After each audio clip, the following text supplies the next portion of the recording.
Shabbat Shalom. I would like to read a verse from book of Titus 3, verse 5 and 6.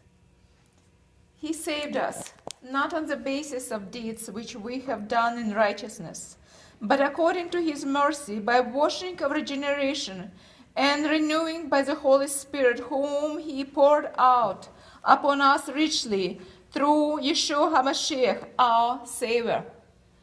And how true this message is for me as a person who came from former Soviet Union in '89 on Yom Kippur. I entered this country.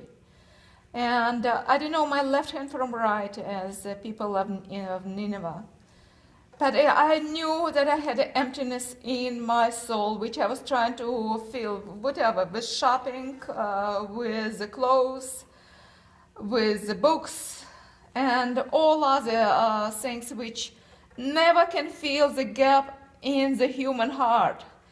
And especially I see that right now in my former country, which goes through the terrible things with a godless nation, really. I came out from godless nation.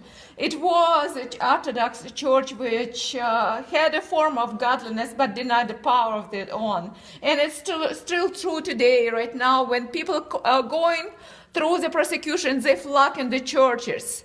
They're flocking, they're looking for the truth. But that truth, really, the real truth can set you free. But people can have a blindness, and that blindness can be taken from the eyes of the people only through the Spirit of a living God, through Ruach HaKodesh. Because when Pontius Pilate was looking at the truth, embodiment of the truth, standing in front of him, and I was asking Yeshua, what is the truth? He didn't see, he was blind, he still didn't understand what the truth was and who was the truth.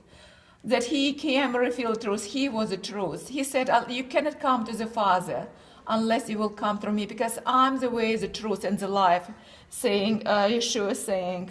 And that the same message was given to religious Jew Nicodemus, who came by night. And he was telling Yeshua, that we know that you came from God, because the miracles which you're doing can come only by God, but by living God of Israel.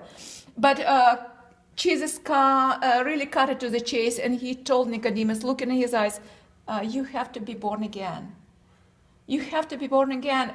And that religious man stumbled because he didn't understand right away what Yeshua was talking about, what Jesus was talking about.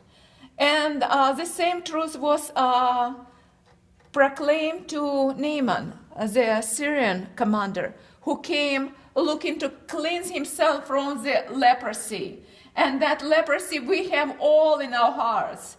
This is the same chametz, which people before Passover looking to get rid of. This is a leprosy. Chametz is the same. It's a sin, a head cut bone which we have in our heart, which has to be cleaned out, and it's cut. Our circumcision of the heart has to happen, and then we can be a new creature, because the scripture saying that in Moshiach we are new creatures. The old thing has passed away. Behold, the new things have come. And these new things have come for Naaman when he had to remove his clothes.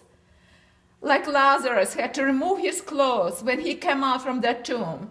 And he had to dip in the water in front of all his army with all his leprosy, only because he really had an eager desire to get rid of that leprosy, and he had to put his pride away and go under the water and come out as deep 7 times, not 6, not 5, not 3, as the prophet commanded 7 times, complete, which means completeness. Go under the water, mikvah, true mikvah, and come out with a new, as a newborn believer.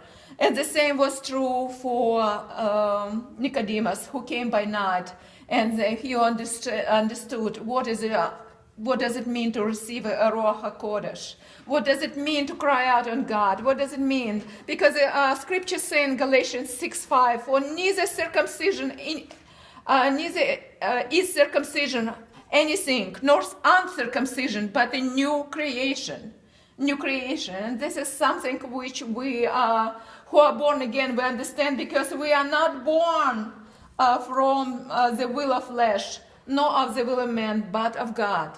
And this is what still available to every person who cried out to the Lord, Muslim, Jewish, or any Gentile.